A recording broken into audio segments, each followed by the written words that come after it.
that Christ had told his disciples is how you stop crime as a whole. Because when you go to him and him alone, and for you sisters out there who love the beef and who don't like to talk to another woman about, how she, treated you, you sisters need to go to her alone as well. Nobody is holding you accountable for the things that you say you were doing or not doing. There's no, like the scriptures say, everything should be done in decency and in order. That's right. There's no order and decency with you going on the internet and running in the streets with no guidance, without being sent, without being anointed by the man of the Lord, by being sent by a man of God out there on them streets. You must be sent. When you hear us say salute, Shalom, Yahweh Shem Shabbat, right? That is Hebrew. Okay? Shalom, Shalom, that is not Hebrew. I don't know where you learned that from. Most likely from Esau, from the Jewish. On the street corners. And we ain't selling dope, but we are teaching you how to keep the law, statutes, and commandments. We are teaching you how to not be a drug addict and a drug dealer. Right. How to keep you out of prison. How to not make you a target for Esau to use.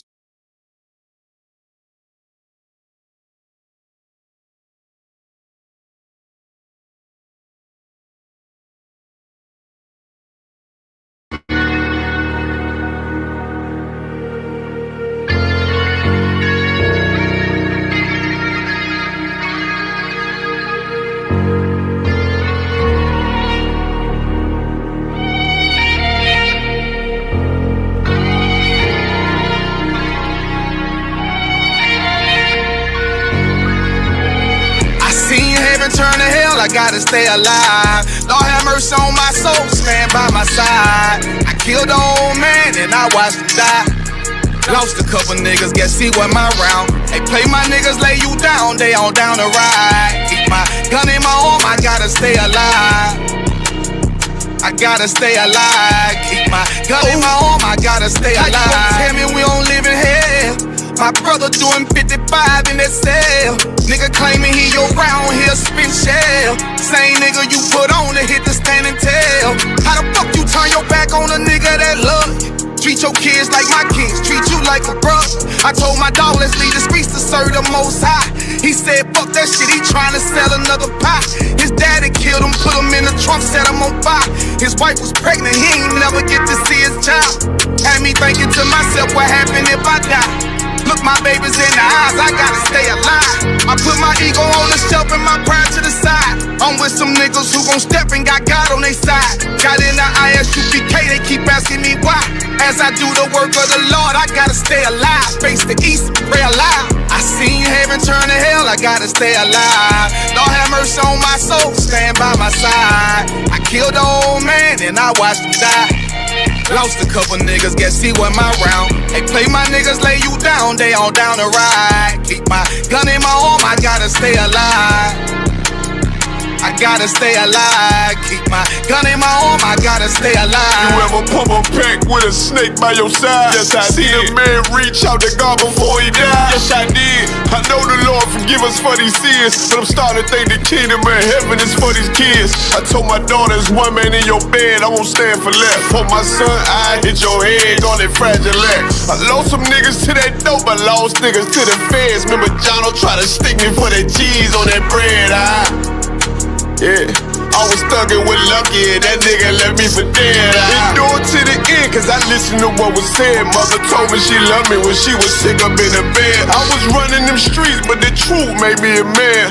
Shit, I don't really speak, cause she'll never understand. That's why I ain't even tell her about these voices in my head. I'm still trying to manage my anger like Uncle Craig. I seen heaven turn to hell, I gotta stay alive.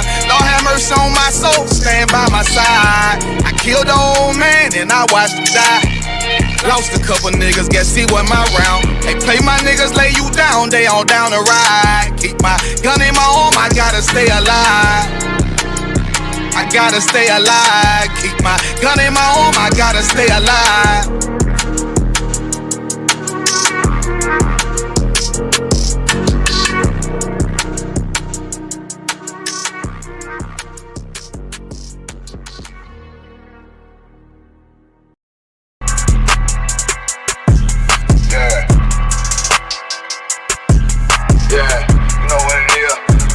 for the rapper, Billy Man shit, nigga. They take their head off, nigga. I read what Eve did to Adam, I just pray my love don't lie to me. Swing the iron like Samson, I can't let no holder lie to me. I don't feel these rappers, all they lies is hypocrisy. Ain't no competition, ain't no rivalry. Niggas think I'm playing, I don't hear one word they saying, this shit light work. Think Muhammad one of us, he might lose his life first. Suckle up and stay alert, another cop just stretch the nigga. He a demon, this an exorcism, watch I bless the nigga. You took that oath in blood, then you know I'm gon' get active with you. Fuck the opposition, I see vision, let me paint the picture. Rappers claim they spit, I ain't listening, is in fact the fear. If revenge was a woman, now I scope that bitch like Jack the Ripper. So war, we gon' run the summer, it's gon' be historical. Thought they making plays, made them niggas call the audible. Ask who run this shit, but that question is rhetorical. Bitch, I'm the one, me cookies with the oil. I'ma get them crackers, hell, should've never kidnapped my family. I came to do damage, bet I be the last nigga standing. Do a life sentence for my niggas, pray you understand me. I might put a switch on this Glock and call it young baby. How you real triggering on them dots? You a bird feeder, claiming he a demon. What's a demon to a cold leader? When he said something, I ain't hear him. This shit light. It ain't about who got the gun, it's about who gon' up that pipe first. I turn a bad situation to a game changer. Bring soldiers from the dead, just raised up the chain. 6 shots, I'ma look like Aaron Jones when I run it. Never bite the hand and feed you, you'll never get that hand back. He bitchin' about 10%, I don't wanna hear none of that. He dropping sword, fuck him, just make sure you get that cover back. Look around, he ain't with us, probably cause he never was. Now my chin like you with the angels for your brothers. Everybody wanna be Richard Porter, God kill him like Alpo. Play if he want, it's laying in the trunk like Lee Malvo. I'm a certified woman's ass nigga, I am not a toy. Hey, I with that hollow side, yeah, this the real McCoy. Feel like Gullah Jack when I'm in Fayetteville, you feel your boy. Still up on my brain, still I think that's all that I enjoy. The way I get that boy lost, they gon' start to call him Elroy. Fuck his game, pop out on them demons like I'm Hellboy.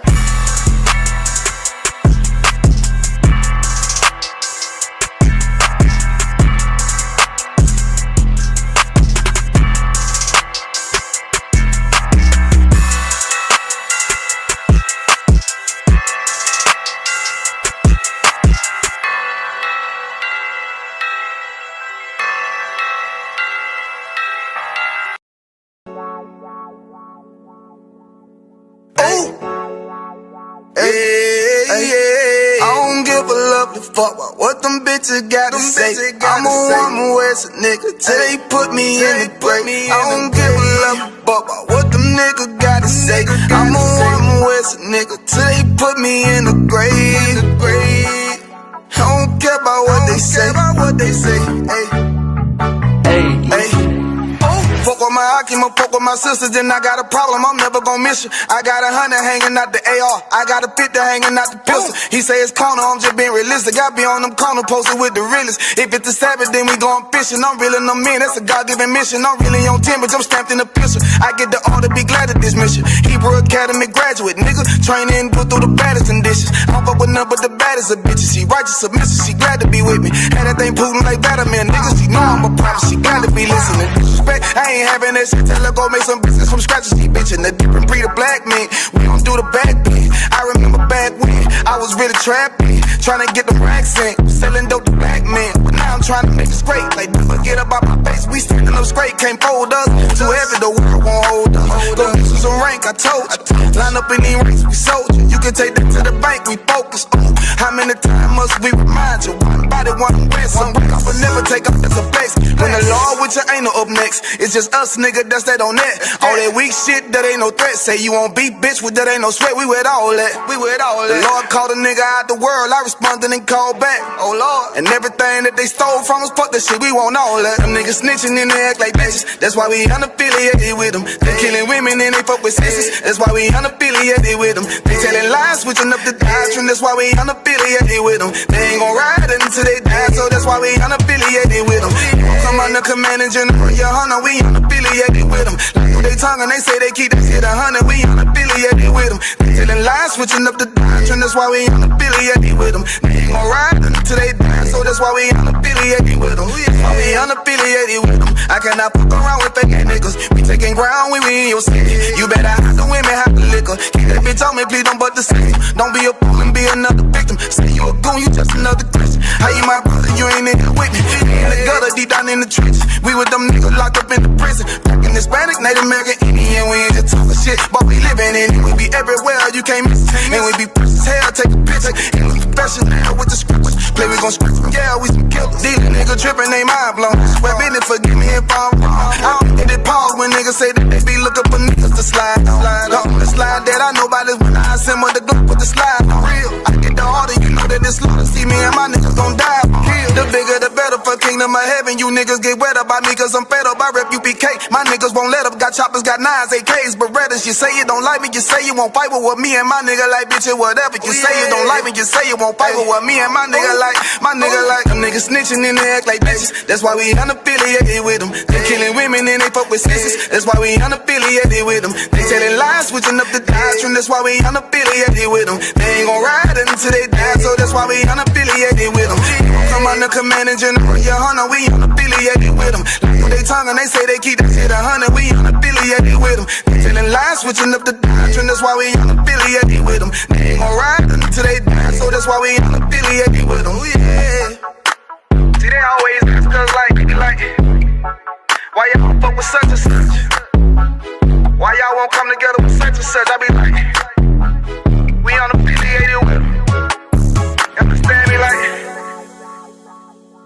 niggas be out here on some weirdo shit. And to be honest, that's why we unaffiliated with them. Hey, that's why we unaffiliated with them. Yeah.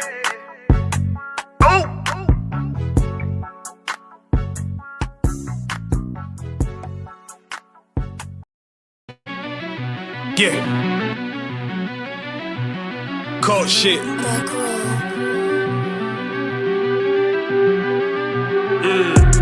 I ain't come with goons, but I'm well connected. Walk in the room, it's pop, pop, pop, like you got rejected. Let me see if you qualify or not. Spinning up in a tinted truck, riding around your block. Busy man. I get a word, he ain't this shit from top to bottom like a motherfucking ceiling fan. Hopping out the rental van, on my way to LAX. Brothers out in Cali and they killers out of every set. But I ain't crippin' on no blood. One West, all my niggas got it out the mud. Put your face on a t-shirt, memory of niggas acting tough in them songs, that's the drugs. I don't need no cases, all my pistols clean. So now I weigh my options, used to use the triple beam. Used to get the wop, mix it with the nicotine. Now I travel state to state and put on for my team. The fuck wrong with them? Ain't on my level, I should let my dog get them. I see niggas and they feelings, I don't feel them. Keep the Glockin' with me, it was like a ball with them. Me at the end, I gotta stay patient. They hate me, Lord, I gotta stay dangerous. You one of them? Yeah. What's the problem? I'm one West, go to war with everybody. Cut the grass for the snakes, fuck the gossip. Front line with them soldiers, that's my posture. Gun drawn, tryna curse an imposter. She get out the pocket, go to war with everybody, yeah. Send that hate maker to them featherweights. Niggas claim they hard, but they sweeter than a debit cake. Hold on, think it's time to introduce. I'm a man and a beast and a stepper and a ruler. Hold on, and a G and a soldier and a mover. Hold on, and a killer and a prophet and a shooter, nigga. Trying to stay humble, my shit crazy. Cold leader, need the blue stripes, no brick baby. Can't be serious, you a funny boy, young fly. Look wrong, must be a dummy, I ain't gun shy. Fuck that little bitch, she a hook. Niggas swear he the go, bring him to the bush. The fuck wrong with him? Ain't on my level, I should let my dog get him. Niggas in they feelings, I don't feel them. Kid the Glocky with me, it was like a ball with him. Be at the end, gotta stay patient. They hate me, Lord, I gotta stay patient. You one of them? What's the problem? I'm one West, go to war with everybody. I'm from Philly, you get hot, you catch a cold case. I'm one West, these brothers trying to set my soul straight. They done turned me to a prophet from a demon, and I'm locked in this shit and I ain't leaving. Ski mask transform to war mode like I'm Voltron. Stamp on my head and my chest from the most high. Put something tight around your neck like a bow tie. Got my niggas waiting charged up like they phone died. Red letter, drip clean, it looks so fly. Claim he riding, that's why I left his ass roadside. He gon' die, skyscraper to a nosedive. 9mm plus P, fuck a 4-5. The fuck wrong with him? Ain't on my level, I should let my dog get him. I see niggas and they feelings, I don't feel them. Keep the Glocky with me, it was like a ball with him. Be at the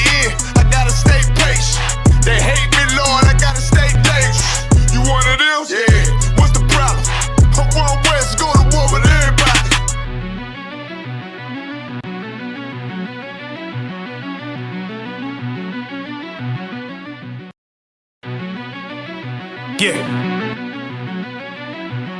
Cold shit.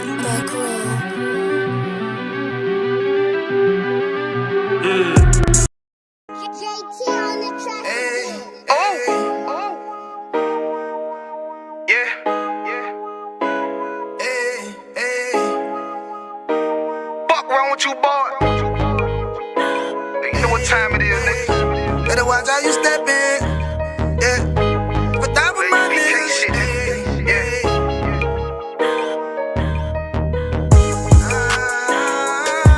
A minute, yo. Got my nigga Ramon with me. But that was my niggas, it'll be an honor. You know what I'm saying? Under commanding general, your honor.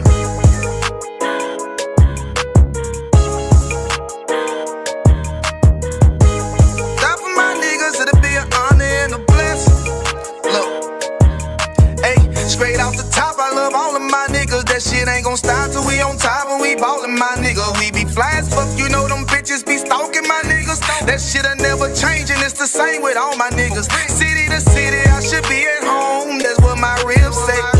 But bitch, I'm grown, I'm in these streets and closed caption. Niggas know we bout that action. If a nigga play with me, then my Hakim gon' let him have it. Hey, thank you the shit, this truth the shit. Nigga play, I let that Ruger hit. Get on them tracks, they be like, who is this? I'm rude with it, ain't got no manners. All them pussy niggas talk the shit, yeah, I know they can't stand us, but we UPK, Louisiana, bitch, that's what I'm rippin'. And my niggas solid, number real ones in my section. If you wanna get down, put your boots on, start steppin'. Brotherhood is a weapon. Brotherhood is a weapon. Better watch how you steppin', cause brotherhood is a weapon. If I die for my niggas, it'll be an honor and a blessing. Better watch how you steppin', cause brotherhood is a weapon.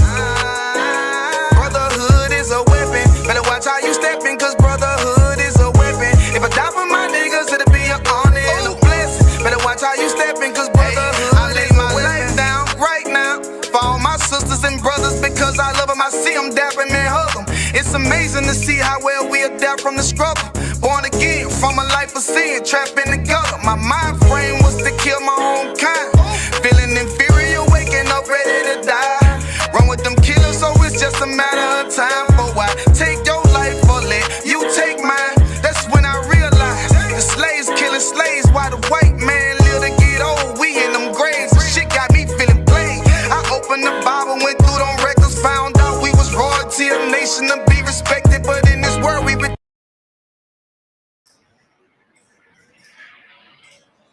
Yeah, one thing I like to reiterate, you know what I mean, is the fact that how things are today, it would never be like this at all, ever, if the right people were in power. And when I say the right people, to most people it sounds funny, it sounds crazy, but niggas, if niggas had a righteous rulership, which is coming very soon once Christ does return, because, you know, honestly, I do believe that, you know, a nigga out of the Bible named Jesus Christ, otherwise known as Yahushua, will return soon once our enemies are, you know, in captivity. They decide to switch, not decide, but once the Lord allows us to get the kingdom, which is coming very soon, and put our enemies into captivity, then everything will be back to normal. Of course, it's going to take time. It's not going to happen overnight. You know what I mean? Like America wasn't built in a day. All the captivities were not built overnight. It took some time. You know what I mean? It took quite some time. And it's going to take some time for us to get this place back. But I think in order to start planting the seed, we have to continue to get to the path of keeping the law, statutes, and commandments. And that's not going to happen overnight. You know what I mean? Like I came in, you know, I came in about 10, 11 years ago, but I still have, you know, I still have work to do. Everybody has work to do. And when we know that the work and the job is done, it's once Christ returns.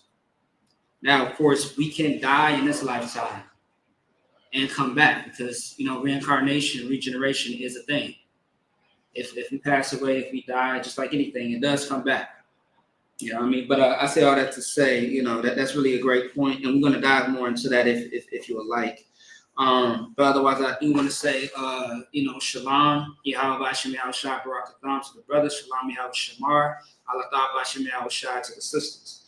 All right, I am officer and priest, 5,000 Maccabia, out of Minnesota, Twin Cities. If anybody has any questions or concerns, you can type it into the chat.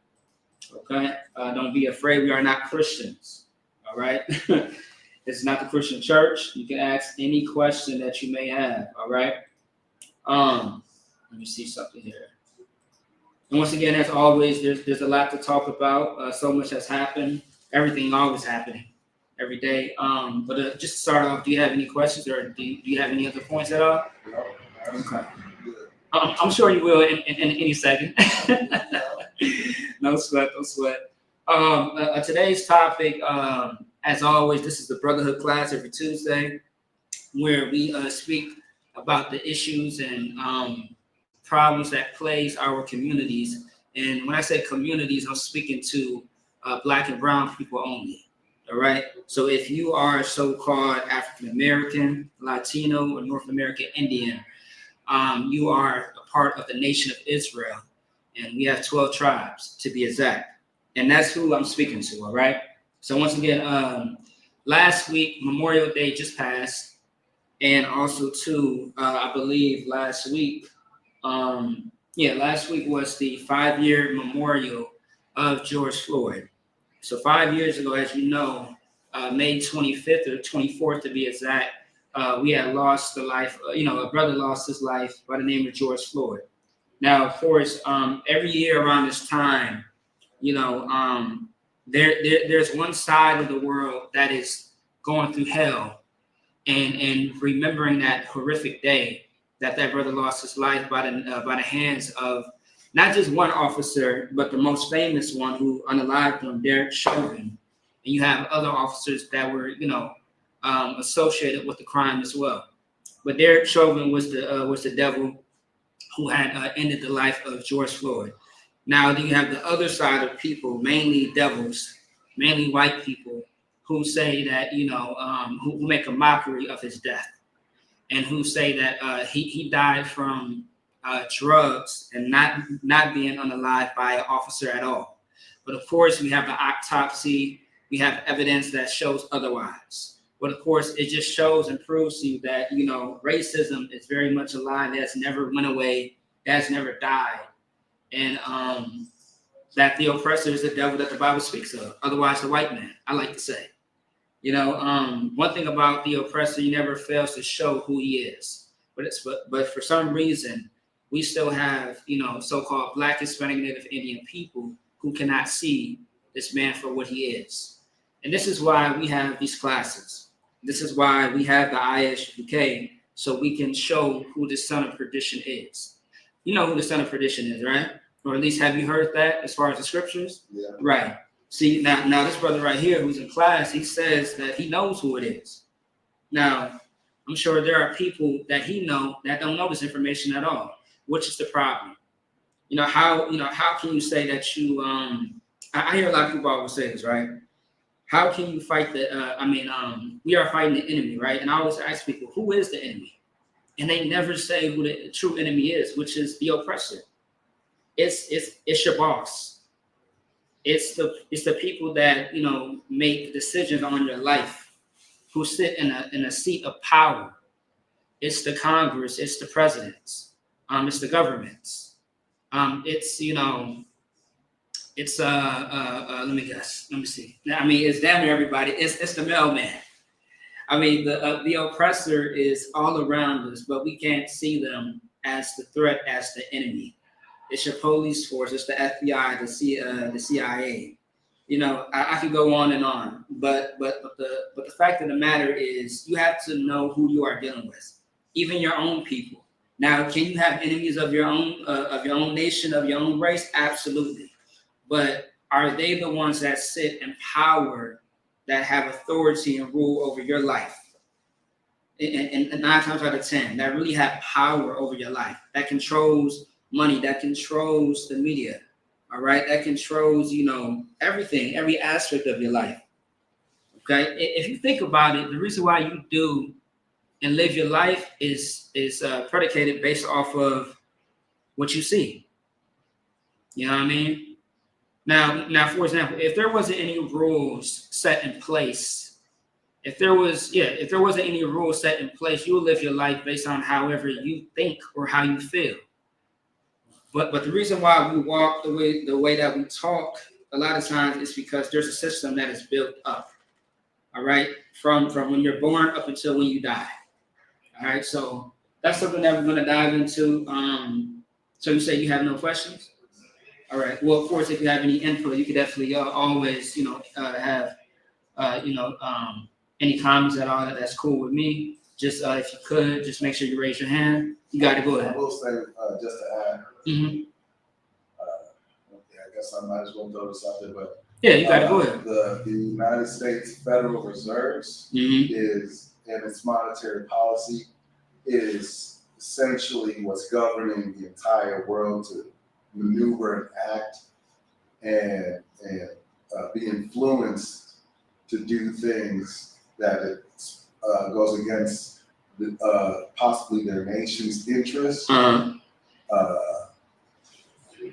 Or even if it looks good or not, Yeah. that's where like corporations come in and maybe suggest things that will go that your people would not be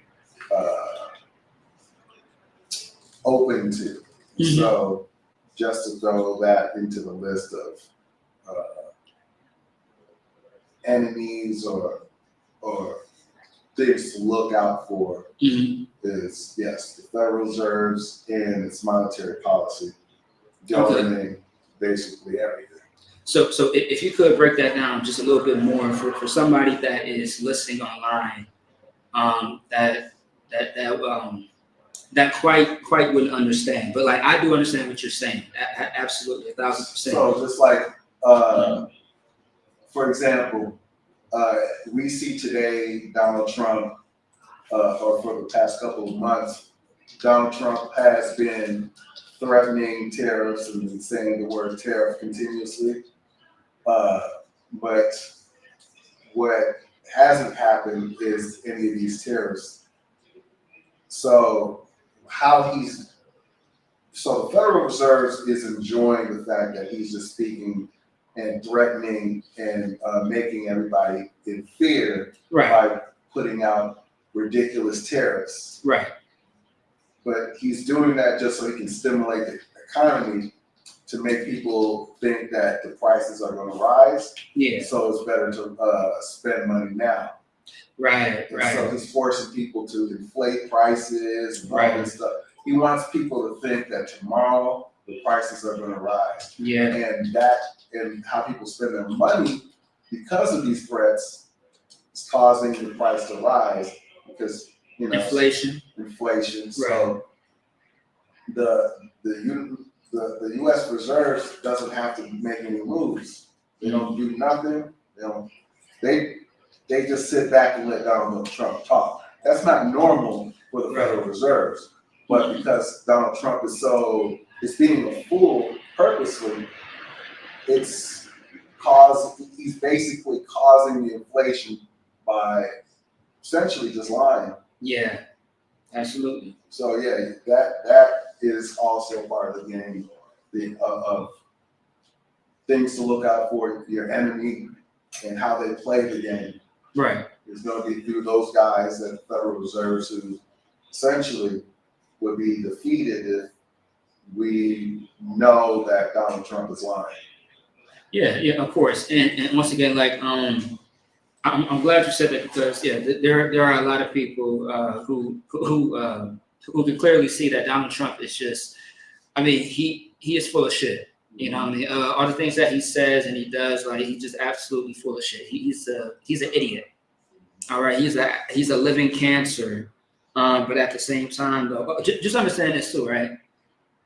Donald Trump is just, he is not the big picture. He's not the biggest threat as far as the earth, as far as America. There are other players in the game that are literally behind the scenes, all right?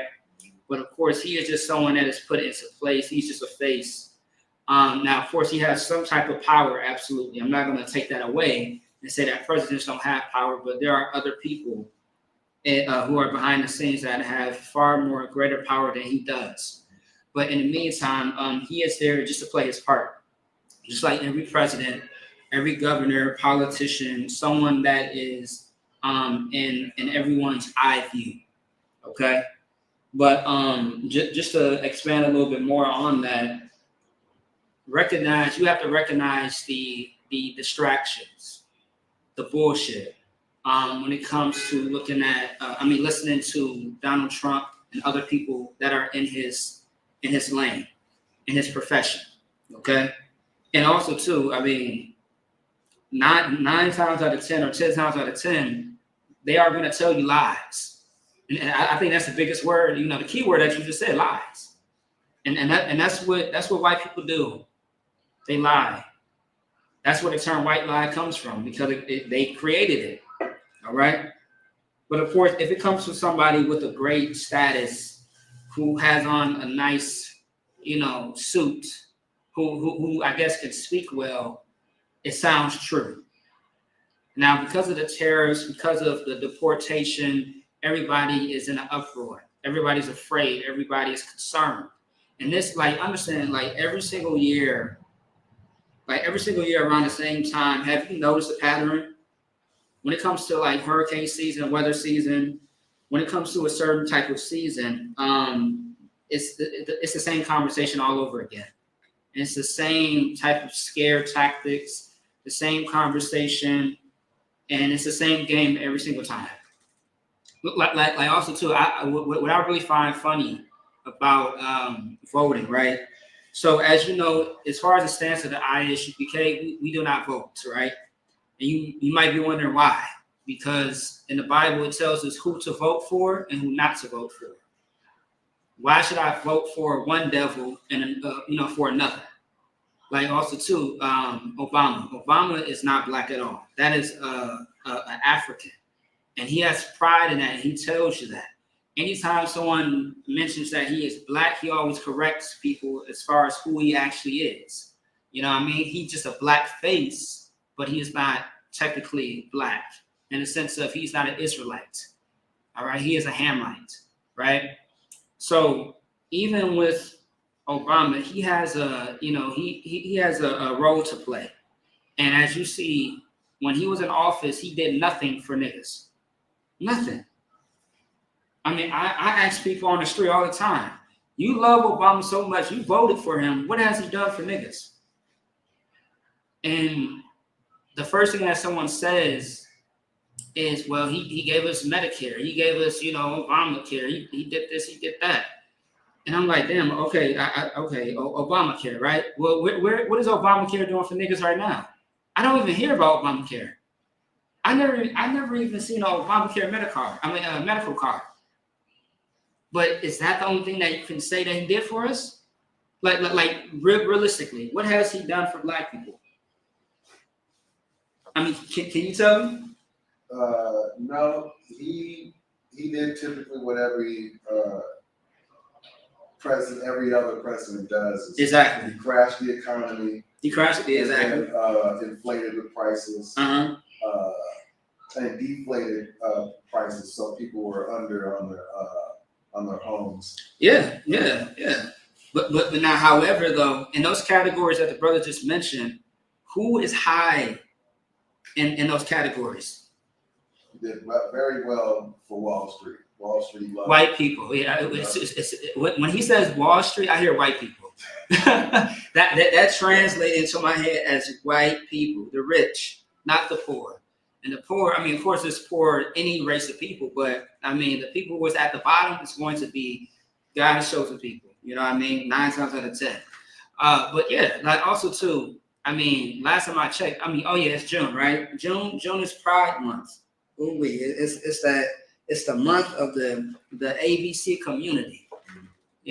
So Obama was famous for that too. He did everything for them, for the ABC community, the homosexuals. But when it came to niggas, it was, there's not much I could do for y'all. I remember when Obama's campaign was about hope, and somebody did a picture, a side-by-side picture on the hoods of Chicago, and they talked about this is what give me 1 second.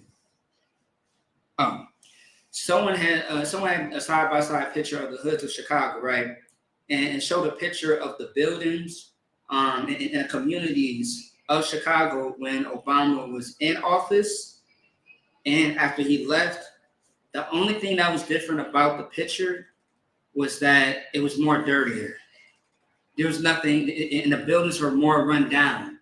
There was nothing different. Because I remember specifically in his campaign about having hope or hope or whatever, right? He said what he was going to do for the ghettos. And when he got into office, he was tongue-tied and said, well, we're working on this, but we're having a barrier when it comes to this and this and the third. It was all a game. It was all for, this game that we play. And at the end of the day, when it comes to a president, they're already chosen before you put in your votes. It's called the Electoral College. You know what I mean? So when you try to choose a government, a president, or anyone to be in power, just understand that they already have been chosen. Like you think the people have power to choose who runs this country, who runs the earth? Absolutely not. It's not that simple. It's not that easy. And the tactics and how this system or the earth is ran today has always been like this in the previous captivities, the previous empires. Okay, when you look and do your research about the Babylonian Empire or the Roman Empire, it's very much the same. No wonder that they have the same gods, the same culture, the same way of life, everything. Also, too, when I first came to the IHBK, one thing that blew my mind to let me know that everything is connected is looking at the symbols of all the empires. They're all the fucking same. Excuse my language. They're all the same. Down to your currency, down to your judicial, down to your government, your president, all of it. How you as far as the money too, like the money, like when it comes to taxes, when it comes to housing, just everything that you could think of. Okay, it's very much the same. It's just some things are now more modern, some things are more up to date, but the system is still the same. All right, but anyway, I digress on that. I do want to jump into Memorial Day. All right, that's something that I do want to dive into because it just passed, and I just want to know: do you know the history of it at all? Memorial Day? Yeah. Or if you don't, your thoughts on it. It's been so long ago since I've learned the history, so let's say I forgot the history. Okay. I've been in the truth so long, I don't even recognize holidays.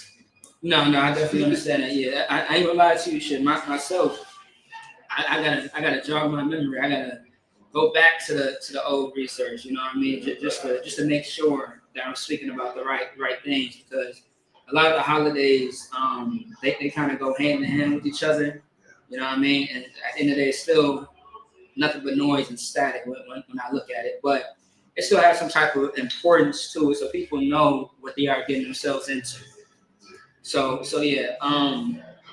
Okay, so like, what is your thoughts on that day? Memorial Day, I think it's a day where soldiers memorialize the soldiers who lost their life for, I'm not too sure, Pearl Harbor. Okay. I don't know, or just all soldiers of that state. I like that. Okay. But my thoughts on it? Yeah. I don't think I think most Americans, European account for 10% of the population. So I'll just say, population on the earth. So I'll say most Americans just care about the day off. They don't really know or care about right. what is going on. They just like that day off. If they get, Yeah. the only time I've seen people actually even have a day off, like Martin Luther King Day, Yeah. is white people. I see white people at the golf cart course Yeah. on Martin Luther King Day, Right. Because it's a holiday for them. Mhm.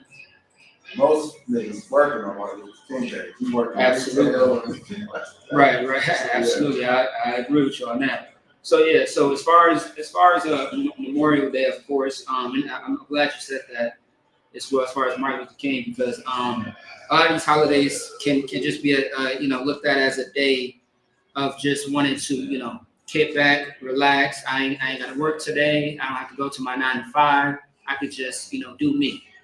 And but now, however, I just found out. I literally just found out this year, because I've known about this day, but I just found out that Memorial Day is a holiday that actually came from Black people in some sense. And I'm going to dive into the history with this article. Now, one thing about history, history does not lie unless it's being told by, certain people. And I like to call them the oppressors who tend to lie a lot. Now, you do have some honest devils who will actually expose the truth about certain things. And, this is Time Magazine, and we know who runs Time Magazine. And you can find a lot of fabrication sometimes based on articles when it comes to Black and Hispanics. But, and I'm just going to go ahead and read a little bit of this. It says, 10 surprising facts about Memorial Day. Now, am I going to get into all 10? No. The main point I want to get into is where it actually comes from, or at least how it was started. So it says, Memorial Day is said, let me put it on the screen. Let me see.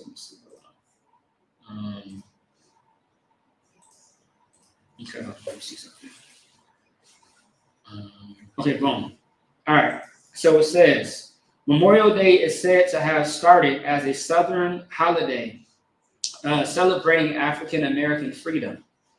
And it says, in May of 1865, thousands of formerly enslaved Black community members in Charleston held a ceremony and parade at the site of a former racetrack, the Washington Race Course and Jockey Club, where a reported 260 Union soldiers were buried in a mass grave. So that 260, right, is going to be very important in a second. They reburied the soldiers in individual graves, decorated the resting places, sang songs of freedom, and held a picnic afterwards. So let me see something. Hold on. I'm going to stop right there, right? This is what's important, okay? This day started off to honor the Union soldiers. Now, the Union soldiers of what war? Do you know? The Union soldiers. The year is 1865. 1865. Mm-hmm. What was the biggest war at that time? Civil War. Say it again. Is that the Civil War? Okay. You got another one?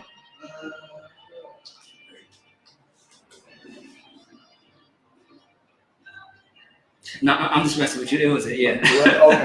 Okay. Yeah. No, it's it. Yeah. So in 1865, as you know, the biggest war would be the Civil War. And do you remember the conversations of how Black people were involved? Like, do you know any history at all about Black people being in the Civil War? Just anything? Well, there's going to be a portion of this where I guess is I'm sure that there was slaves that wanted to fight on behalf of their version of freedom or their version of slavery in the North, and then the Southerners probably were forcing slaves to participate into the war. But that's how I would think that Black people would be participating into the war. Right. Okay, I like that answer, and that's fine, because pretty much that's it. So the slaves, because as you know, this is 1865, right? So in 1865, around this time with the American Civil War, there was talks with the slaves about, hey, look, if you come and fight for us, this is what we are going to give you. Now, the thing about telling someone what they are going to get in exchange, you should always have a contract. Now, of course, when it comes to our oppressor, a contract doesn't mean a goddamn thing unless it benefits them, right? Because we can talk about the peace treaty or the treaties or the contracts between the native Indians and the white people, which once again there were over 100 contracts supposedly, but none of them was kept. All right. It's no different than a damn, or I mean, today, like for example, like a damn NDA. All right, like that means nothing to the oppressor unless it benefits them. So I'm saying all that to say, there were talks to with the slaves about, hey, look, if you come fight for us, this is what we are going to do in return for you. Of course, none of that happened. All right, none of that happened whatsoever, which is not a surprise, because even today. The same thing with the sharecropping. That was still slavery. They called it sharecropping just to put polish it up to make it seem like it wasn't slavery. You still have to pay the oppressor based off of what you made off of your crops, your harvest, but however you had shelter, you had room and board, you still got a job. But you still got to pay a portion and give a portion of what you made. Yeah. That sounds like rent. That sounds like a 9 to 5. That's how America holds it down. That's all I hear. I mean, I hear McDonald's, I hear Walmart, I hear Home Depot. Now, of course, we are in hell, so you have to work. I mean, you got to do whatever you have to do to make money, to make ends meet, especially if it's for yourself or for your family. That's life, because we are in hell. So of course that has to happen, right? But now, once again, like, it just shows you that promise was not kept at all. Okay, so let me go back to this real quick, right? So where it says, so I'll read it again. In May 1865, thousands of formerly enslaved Black community members in Charleston held a ceremony and parade at the site of a former race track, the Washington Race Course and Jockey Club, where a reported 260 Union soldiers were buried in a mass grave. Now, these 260 soldiers are Black people, just to be exact, all right? Now, they were all buried in a mass grave. Good night. They reburied the soldiers in individual graves. Now, I'm gonna stop right there. Okay, I don't want to go over that. I don't want to miss that part.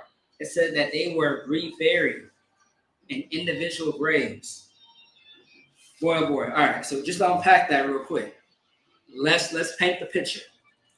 260 bodies of Black soldiers were buried in a mass grave. Do you know what a mass grave is? It's one big pile. It's one big pile of dirt, of an open spot with dirt. Right. And they just throwing all these damn bodies in there. Yeah, one big hole. There you go, one big hole in the ground. And they just throw all 260 bodies in this one hole instead of giving them a proper burial. All right? So instead, the members of the Black community said, you know what, F that, man. Let's dig up this mass grave and give each individual soldier, all 260, a proper burial. Which, I mean, man, like some bodies, right? So if you work in that field of dealing with dead bodies, I mean, some are light, some are heavy. I mean, 260 bodies. You have to re-dig up a body? That's hell, man.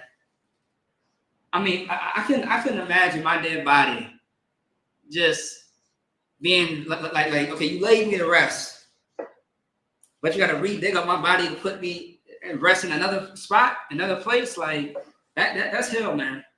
That is absolutely insane. Like you can't tell me that our oppressor is not the problem. Like, come on, man. Like that is absolutely hell. And the strength of these men to even do that. And that shows you how Black people just have compassion. They have empathy for one another. You know what I mean? To give them a proper burial, although their life is gone, they spirit has left that body. But because they have love for their own people, they get that. And that's something that I would have done. Why not? You know what I mean? Ain't no wrong with a little bit of dirt, hard work, you know. But also too, another point that I want to point out on this as well is it says they reburied the soldiers in individual graves, decorated the resting places, which we do all the time. Every time we lose a loved one, a friend, a homie, whoever on the streets, we always decorate that tree or that spot that they lost their life, right? That sounds like home. If you ask me, that sounds like every ghetto in America. The war, decorated the resting places, sang songs of freedom, and held a picnic afterwards. Now, just to think more modern and more, you know, how we think as Black people. When I hear sing songs of freedom, I hear about the DJ. Just, you know, I mean, like it's Memorial Day. It's at picnics. I think about cookouts. You know what I mean? Because a lot of times on Memorial Day, what are Black people doing?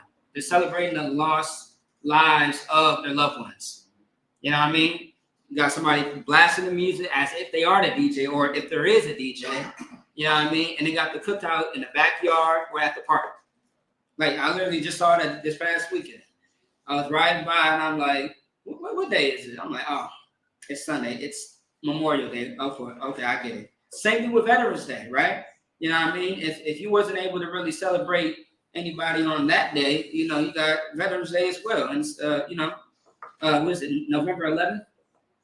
12th? Something like that? Yeah, something like that, yeah. Yeah, I think it's always like the first week, second week. No, I think like the first or second week of that month. So, yeah, so, you know, someone's always going to crack open some beer. There's going to be some on the grill. And the entire earth is pretty much invited. You know what I mean? Say it again. Capitalism Day. Capitalism Day, absolutely, yeah. So that's what all of that is about. All right. Let me see if there's a little bit more. So it says the war was over, and Decoration Day had been founded by African Americans, and a ritual of remembrance of consecration, said Dr. David Blight. So also too, you know, it wasn't called Memorial Day at first, just like a lot of holidays weren't, right? They weren't called what is known as today, but it was called, you know, Remembrance, or I'm sorry, Decoration Day. All right. Let me see what else is on here.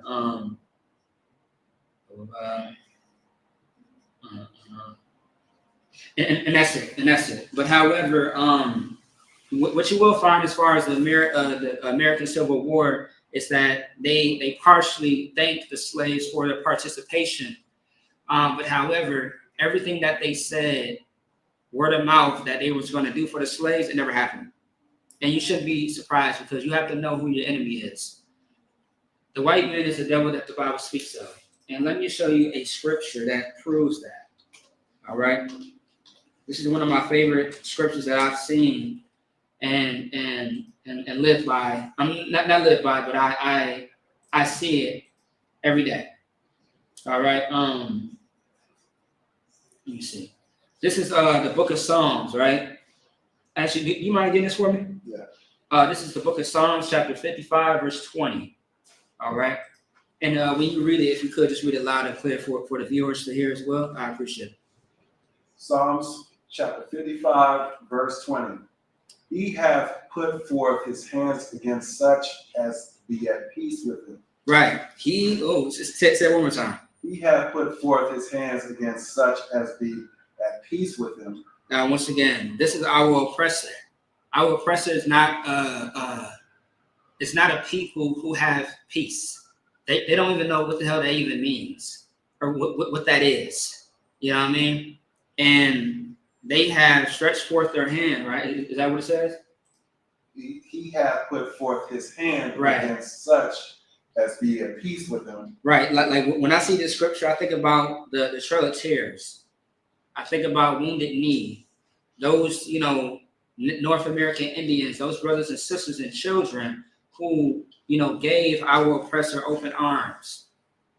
You know what I mean? To see them as family and to help them survive those seasons, who fed them, who clothed them, and offer them just to be unalived, in their nation, in their culture to be wiped away.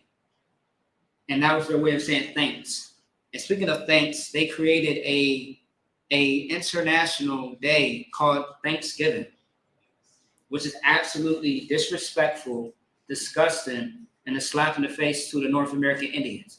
Now, however, if you are a so-called Black and Latino who celebrates that day, you are no different than the oppressor. You are just like your father, who is the devil. And why is that? Because only a traitor, only someone who has no soul would do something like that. And if you do not know, North American Indians are family to Negroes and Spics and wetbacks. If you did not know, but now you know. Keep going on that. He hath broken his covenant. Oh yeah, he has broken his covenant. All right, he absolutely has broken his covenant.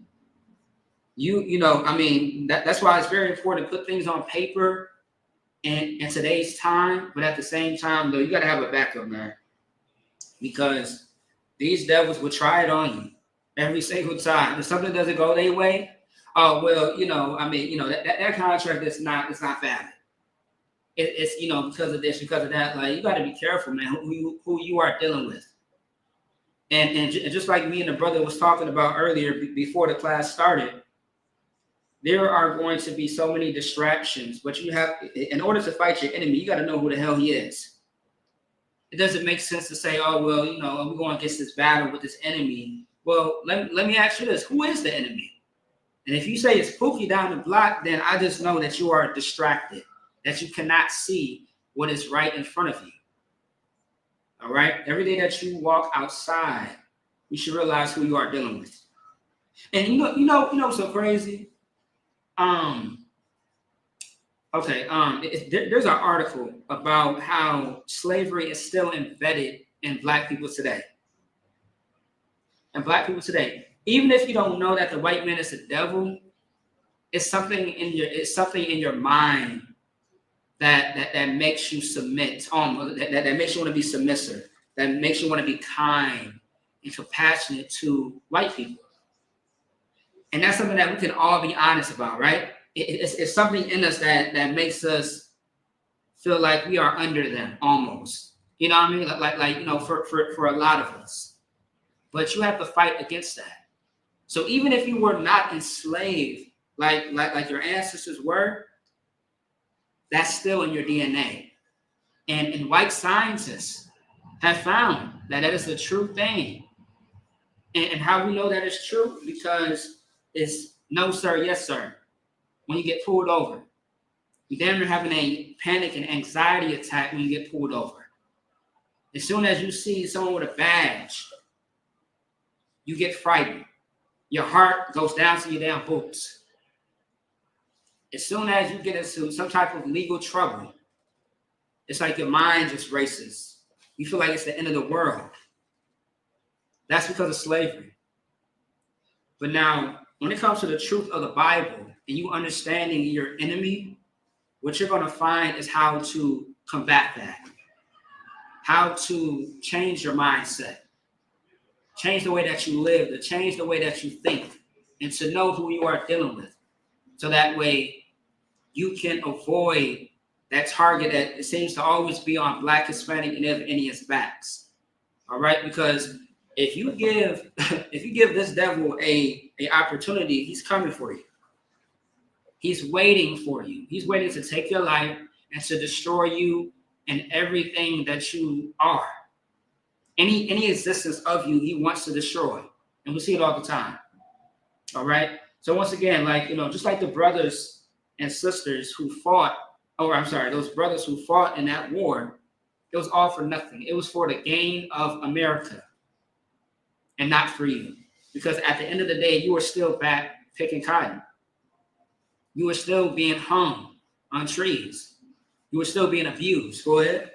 I was going to say, a lot of brothers that's in prison now, before they go to prison, they get that letter, or just they see a letter that says United States of America versus their name. Boom. Absolutely. Or the state of Minnesota versus, Yeah, this plaintiff. Right. Right. Yeah. So that you have to be knowing that at any point in time that your name could be there for some ridiculous lie, or something that they do, and they can pay themselves out of it with no problem. Right? I'm sure Donald Trump was a hint of fair, but he had the money. Right. When he went against, when he was dealing in New York and Georgia, he had the money. Right. For us, when we see the United States of America and your name on it, it puts you in fear.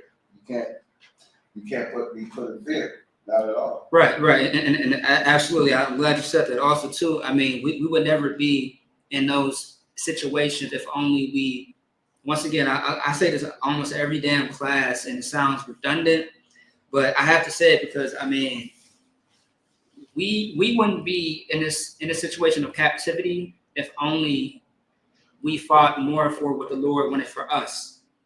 Instead, the reason why we are in captivity is because we did whatever our flesh told us to do. We followed after things that was not of the Lord. So it's very simple in the sense that the Most High said, look, do this and don't do that.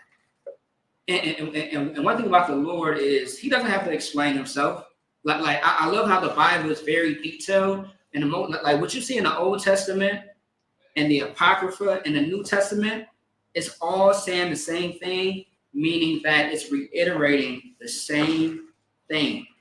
When you look at Christ, a lot of the things that Christ is speaking and saying to the Sadducees and Pharisees, to brothers and sisters, as far as the multitude, and to the disciples, he's really saying the same shit that Moses said, that Ezekiel said, Jeremiah, all the men before him, and vice versa.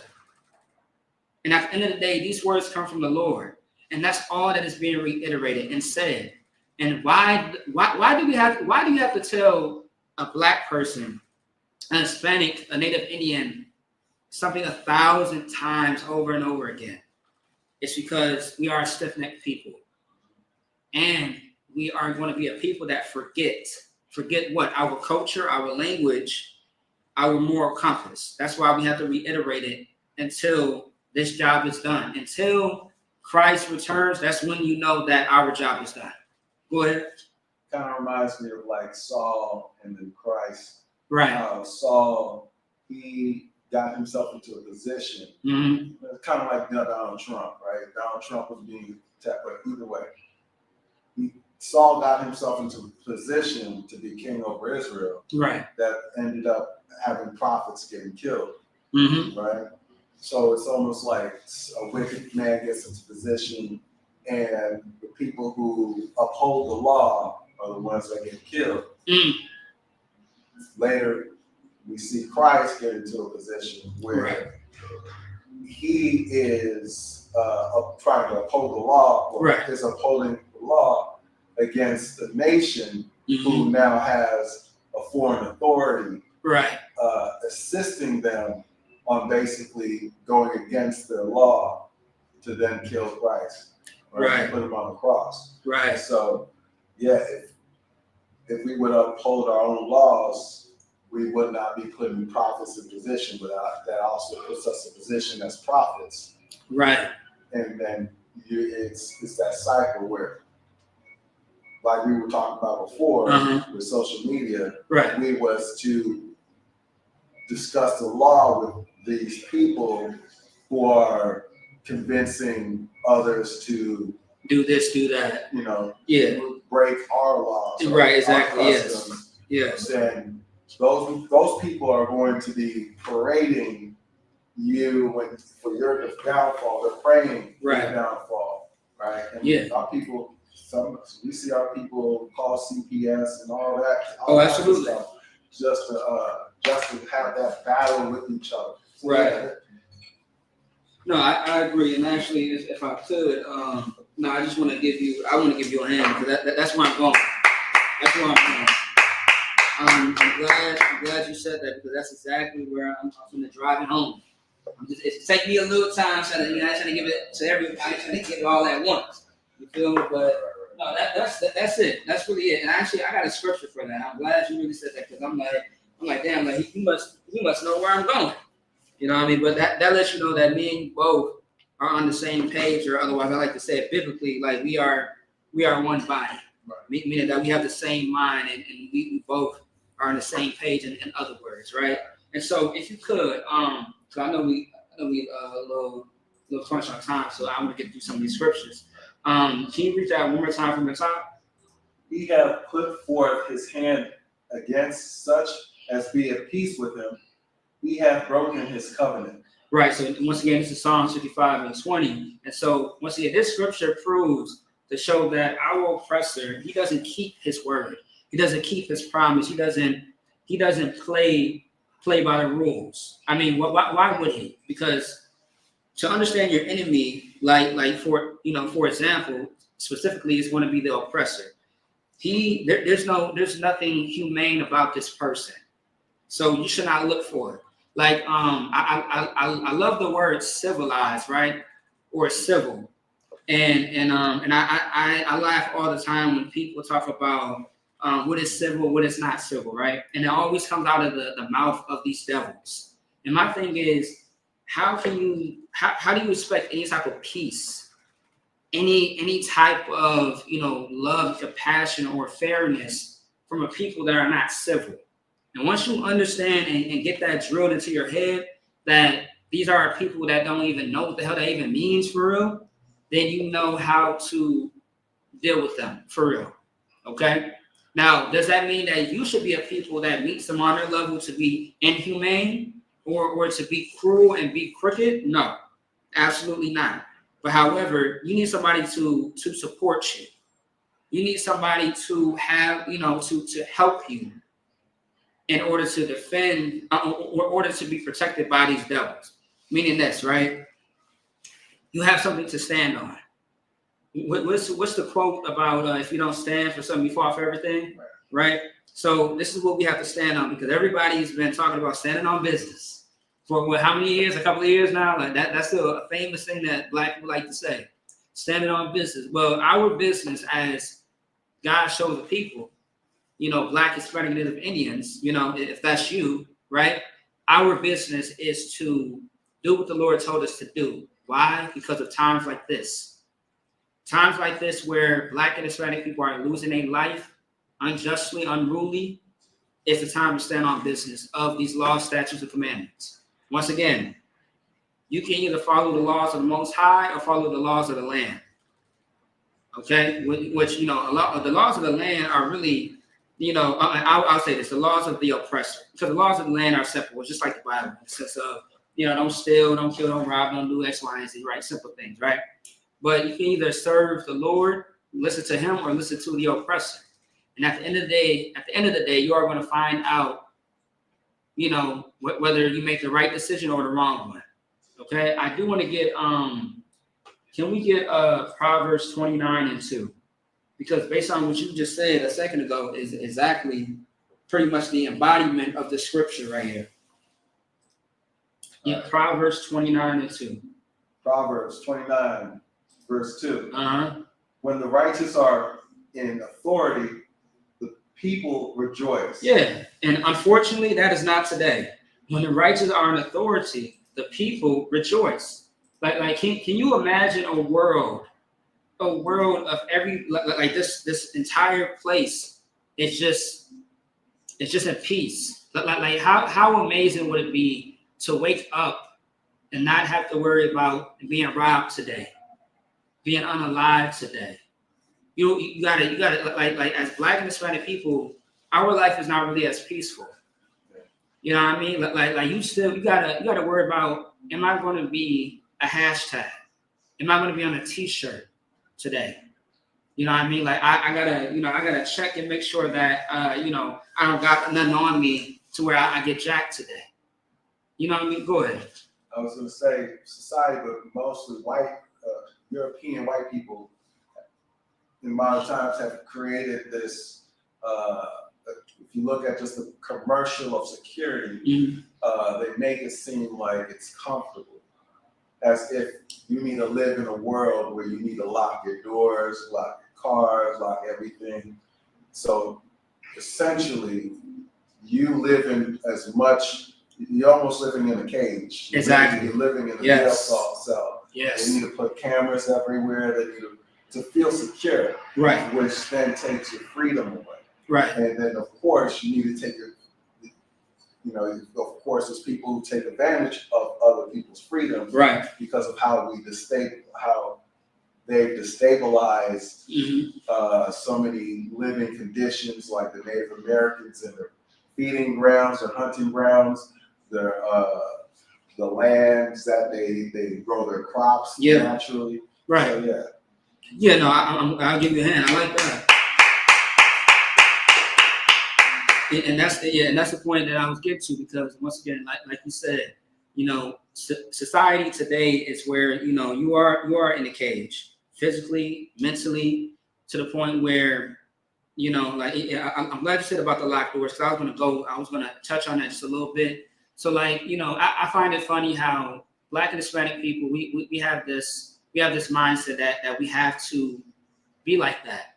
You know what I mean? And now of course, once again, in a sense, you kind of do have to be like that now, because you don't just want to leave your doors unlocked and based on where you live. Honestly too, I would lock my damn doors in even white neighborhoods.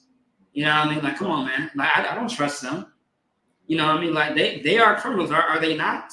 And that's sad. And that's sad because sooner or later there is going to be a time where the righteous are going to be in authority, and the people will rejoice. Or rejoice at what exactly, though? That there's no wickedness. Now, it sounds impossible. It sounds crazy, because we live in a time where we have to take precautions for every single thing. Because who rules? If it's not the righteous, then who is ruling right now? It's the wicked. And that's the next part. I want you to grab that real quick. It's the next verse. But when the wicked beareth rule, people mourn. Yeah, when the wicked beareth rule, the people mourn. Right now, I don't think no one's happy. No one's happy. Everybody is absolutely in pain and suffering. We are in hell. It's what I like to call it. Christians talk about dying, going to heaven or going to hell. Shit is already in. Where can you go besides where you're at now? When you die, your spirit just goes to the Most High and He judges you until He brings your ass back. That's it. You are being recycled back into a whole new body. That's it. But if you're looking for heaven or hell, it's already here. It's a state of it's a condition. All right. People say it all the time. People that are rich and rich and famous, they have a sense of paradise. They always say it. Like I'm living on paradise. You know what I mean? A paradise can be a damn island. It can be a state of heaven. It can be what's good right now. And then sometimes you're in hell, meaning everything is just falling out of place. You're in jail. You $50,000 in debt. You know what I mean? Everyone's dying around you. Like that's hell. Okay? You can't get a job. You're homeless. You ain't got no car. You ain't got no money. You ain't got nothing. That's hell to most people, right? So it is a condition. It's not a place. If you're looking for it, you're not going to find it. However, it's right in front of you. It's in your household. All right? All those drugs, all the alcoholism. all the child molestation. You name all of the, the constant bickering and broken homes. That's hell. However, your oppressor, is living deliciously. We're in the suburbs. Okay? All right, so actually, I want you to drop that. I mean, that's really the damn point on that. I can go all day about that. Let me see. Okay, I want you to get Isaiah 59 and 14. And I want to get off of, well, I was already off of that topic anyway, Memorial Day. The topic that I want to go into now next is, so this is the year 2025, right? And during Memorial Day, as far as that week, we also had a, there's also something very popular, which is George Floyd, all right? His memorial, his legacy, I guess you could say, or his remembrance, right? Which was, I believe, May 24th or 25th of this year. And it's been 5 years later. So May of 2020, as we know, is, a very horrific time that happened to the brother, where he lost his life by someone by the name of Derek Chauvin, right? Who's currently doing supposedly 22 years behind bars and who was charged for the murder of George Floyd. Now, 5 years later, my question is, what has changed as far as what happened to George Floyd? What has changed in Minnesota? What has changed in America as a whole? Or better yet, what has changed on the police force? Because even after, all the way up to today, even after George Floyd lost his life, and up until today, nothing has changed at all. How do we know? Because more Black and Hispanic Native Indians have lost their life. It has been advertised through the airwaves, all throughout social media. And then there are even stories right now that we're now just finding out about that happened years ago that's getting media attention. The thing is, we are still a byword and a proverb. Our enemies are still making a mockery of this brother who lost his life 5 years ago, and they're still making a mockery of him today. Like I have this app on my phone, right? It's called Newsbreak, where I just get all my daily news from my own state and other places as well. And every time I go to the articles that are associated with George Floyd, you got people who are reacting to it with laughing emojis, and then you have comments that say, "I can't breathe," just totally making a joke out of his death, and people just lying saying that he died from the fentanyl. And once again, it tells you, it lets you know that nothing has changed. And one thing that has to change about Black, Hispanic, Native Indians is that your oppressor will always be the devil that the Bible speaks of. And we have to throw away equality. Equality is not something that exists and never will. And the proof of this is very simple, right? Let me ask you something. So, in the ISUPK, we have a rank system, right?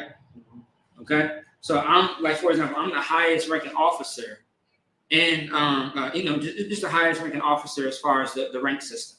Because so first you got a student, which is you. You have a student, which there's no rank, and then you have a trooper, which is no rank. But then the rank starts with an officer, going all the way to a general. So with an officer, you have an officer of 50, 500, 1,000, and then a 5,000, right? So let me ask you a question. With all the ranks I just mentioned of an officer, is there equality? Why is that? Because there needs to be, order. It needs to be ordered, and it needs to make sure that there's upbringing to get to that next rank. Right. Now, is there equality on the job? There's equality to offer to particular officers of the same rank, but then you can be outranked, right? Exactly. Yes. Yeah, because somebody can be the same rank, right, but there's at the end of the day, there's still someone who gets the last say so. You feel me? So even on the job, you have employers of different types of positions, right? So I say all that to say there's no equality at all. And one thing that Black and Hispanic people have to look for, they have to stop looking for is that. They have to stop looking for the change of heart from the enemy, from the oppressor, because it's never going to happen. Like the civil rights movement is really a joke. And I know it was started after the horrific man, the most horrific tragedy ever that happened to Emmett Till, right? I know that sparked the civil rights movement. That was one out of many things that sparked it. And you know, but at the end of the day, like it's what we should fight for is fighting for Black and Hispanic people to separate ourselves from the oppressor and really get back to what the Lord told us to do. Because what that ultimately is going to do is we are going to have our own army. Give me 1 second, I'm gonna get to you. We are going to have our own army. We are going to have our own system that nobody can touch, and we are going to be at the top. Go ahead. I was going to say about equality. Uh-huh. You can tell that it doesn't exist because even though a certain group of white people will discuss equality, but majority of the discussion has to do with reforming. Yes. And reforming was pretty much the whole main thing prior to slavery. Yes. It's like, well, let's not separate the slaves. Let's keep the slaves together. Yeah. You know, and that's what the only thing that brought actual change was the revolting and the continuance of revolts. Right. Yeah.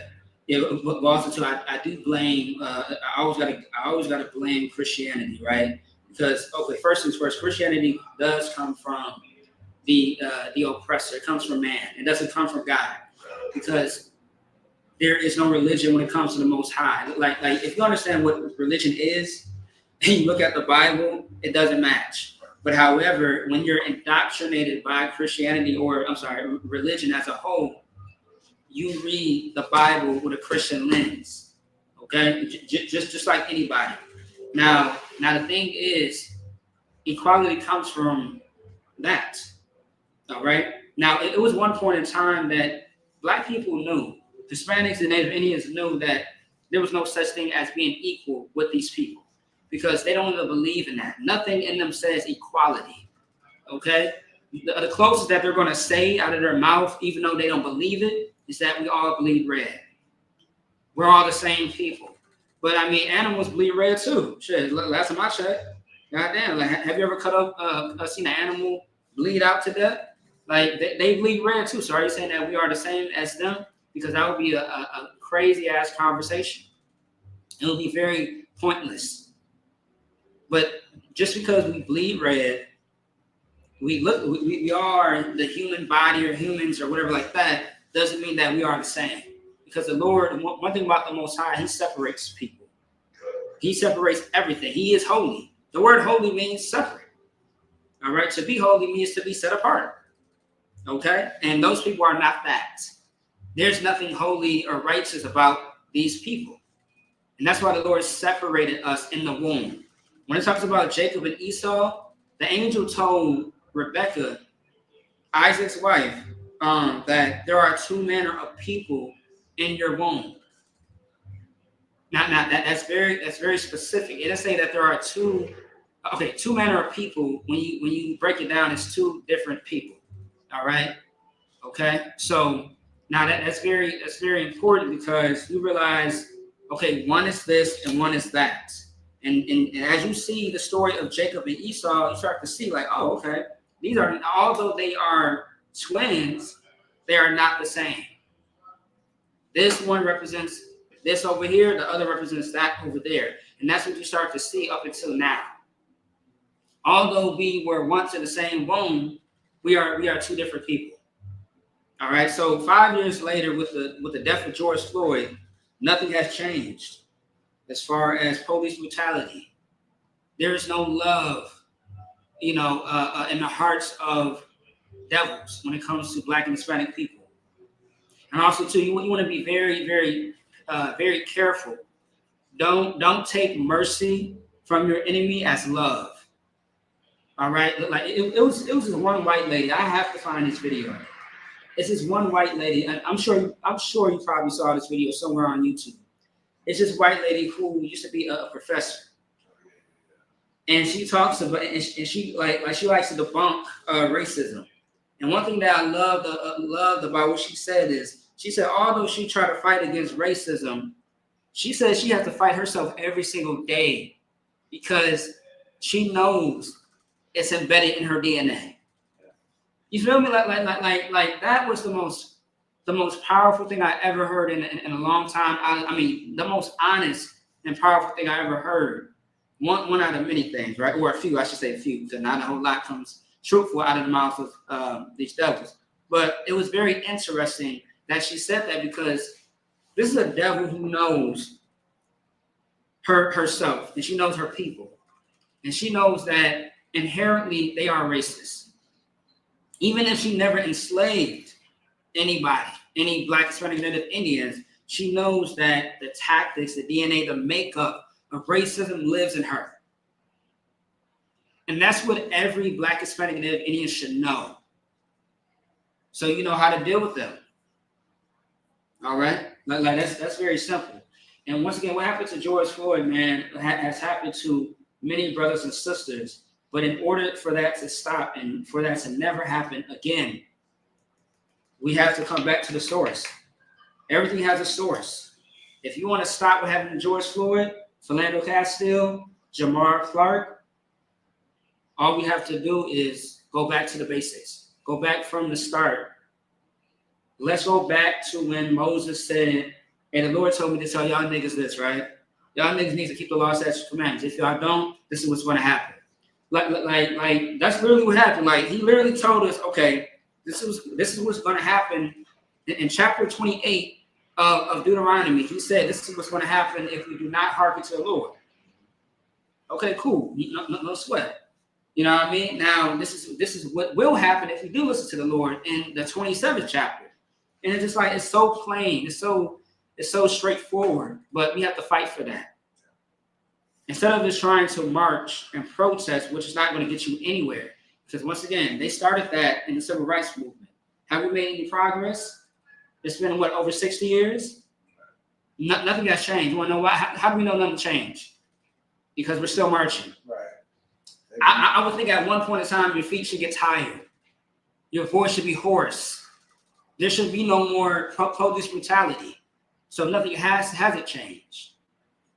So what is the solution? Because Black Lives Matter was proven that they were not the solution, and that they started out as a lesbian, a homosexual. It started off based on homosexuality, because when you first went onto the website of Black Lives Matter, it was about the women and the children only, and they were stealing. You didn't know that? I knew that. Yeah, right. But of course, they quickly changed it on the website, and then also too, they just got busted like maybe a couple of years ago, and this is very recent. They just got busted for fraud as far as the money that was being funded. So, Black Lives Matter is a joke. The civil rights movement is a joke. The women's right was all a joke. All the marching and protesting has came to nothing.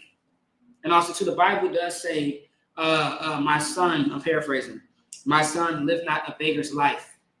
One thing that you should not do is demand peace, demand anything from the oppressor, the one that is oppressing you. Because what is that going to do? It's going to make him oppress you more. One thing that I noticed, a man above me, he made me realize something. He said, the more that we dance, the more that we sing, the more that we are submissive to our oppressor, the more he hates and he kills us.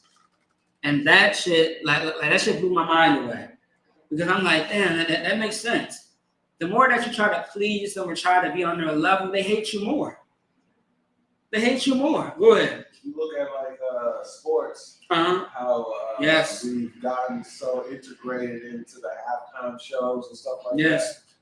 You think white people want to watch Beyonce dance for about a whole hour? They want to see they came to see black men play sports. Right. And now they got to see all this extra.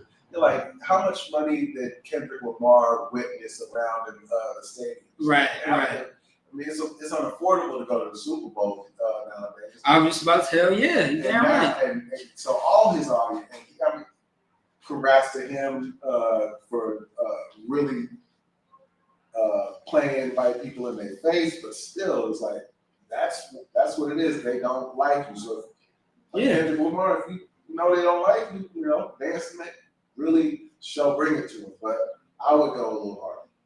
No, that's I agree with you, and that's why once again, like us in the ISUK, like I mean, you got some brothers and sisters who sing, who dance, who rap, who have many talents and different things, but we're not selling ourselves short, and we're still staying true to what this is all about.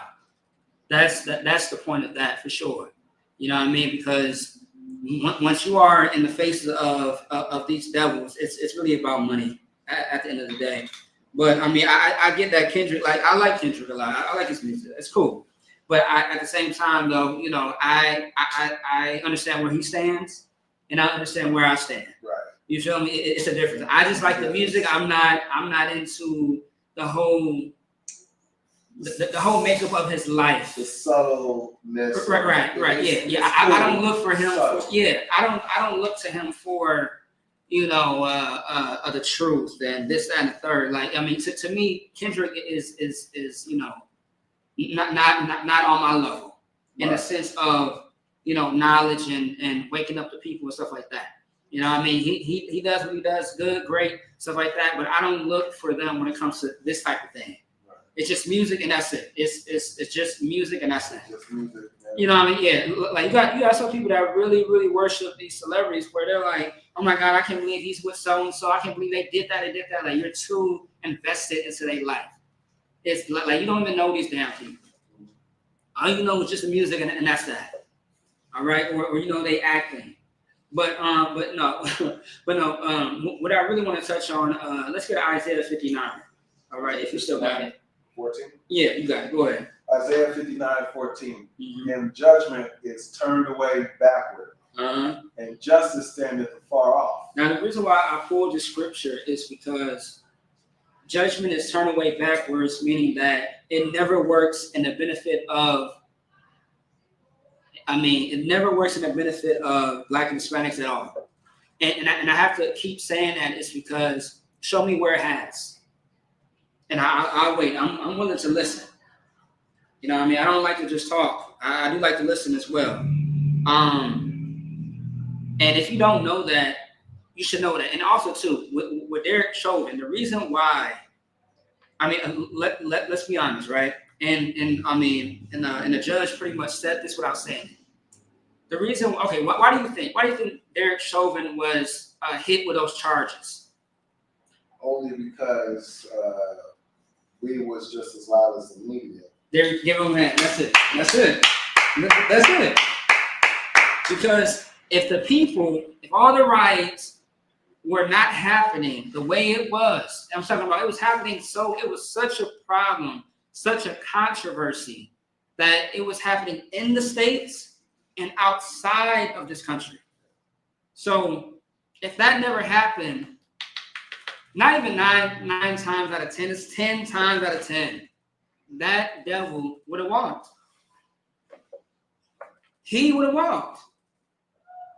Because how many do? Damn near all of them. And then you know what? When they do get fired, they end up going back. If they're not a police officer, they are in a different type of office within the force. I'm sorry, within the department. They'll be in another state doing the same job. Exactly my point. Because, man, who is the woman? Oh, that devil woman. I forget her name. Man, I forget her damn name. The woman that unalived Ahmed. You know what I'm talking about? Yeah, I know what you're talking about. I forgot her name. Yeah, the brother that was jogging. Right. You know what I mean? Oh, is that the woman that did it? Ahmed? Damn, so like, hold on. I forgot. I don't know her name. I don't know her name at all, but I remember that. It was in the South, right? It was in the South. Yeah. I want to say, yeah. Hold on. Damn. Oh, Ahmed Aubrey. And let me see. No, you know what? That was a man that killed him. I'm sorry.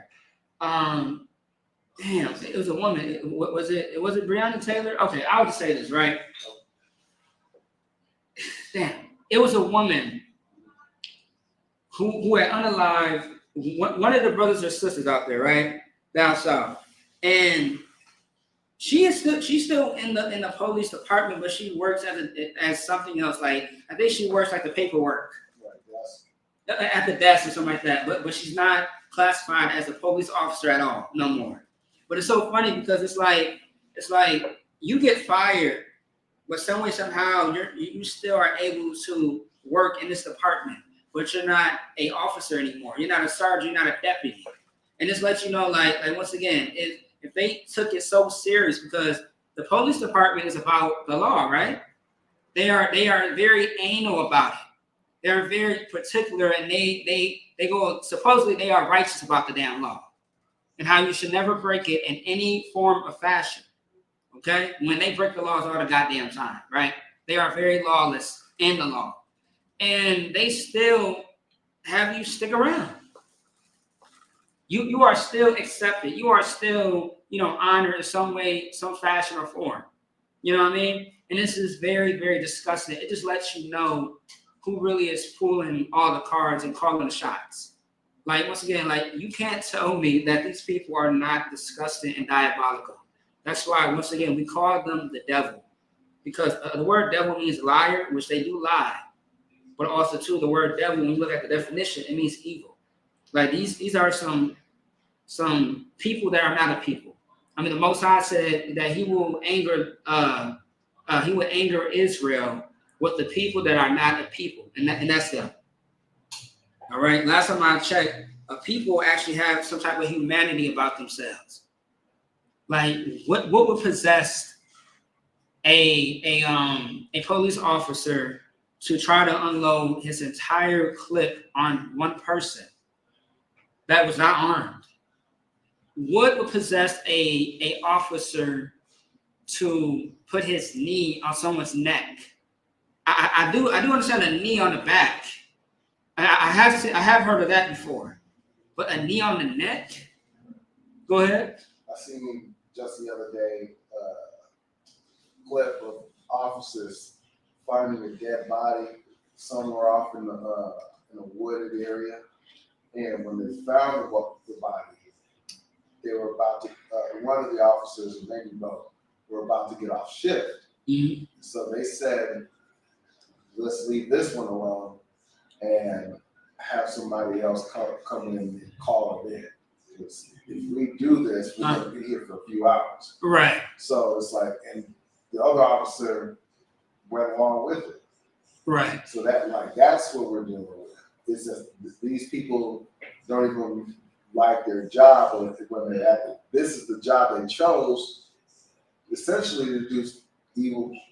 Like some clan members, love this job. Yeah, the propaganda that goes into getting other races in the job. Like there's movies for police officers. You watch that because you're bored. Next thing you know, you inspired.